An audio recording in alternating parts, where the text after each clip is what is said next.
He's only trained a couple of days with the team. Yeah. 6 weeks out. He's played the whole game, and not just played the whole game. He's affected the game hugely. Well, what was interesting, what Mikel said is when you get a player that comes back and he can play at that level for that long, after being out for the time he's been out for, he's done his rehab and all the work he's needed to do very, very well, because he's come back and he's been able to play 95, 96 minutes. So that's just testament to him. And like the manager was saying, it's testament to him, to his leadership, the fact that he reads everything what's going on out there, how much Arsenal need him at the moment. And he's come in and he's not rushed it. He's not rushed it back, because obviously he wouldn't have been able to last the 96 minutes, whatever it was.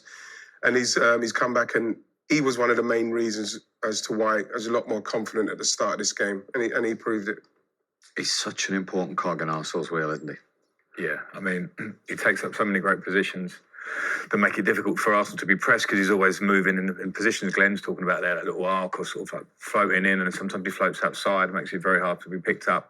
Other players will trust him when they're on the pitch. There's a feeling of confidence within them, and you just see the extra half a second he takes for his assist, where he stays on the ball and then finds the perfect pass. They've lacked that bit of finesse, and it's made them look a bit more straightforward as a team, I think, without him. Now he's back, I think you're going to see a different Arsenal. And that's why they've dropped so many points without him. It's not rocket science, is it?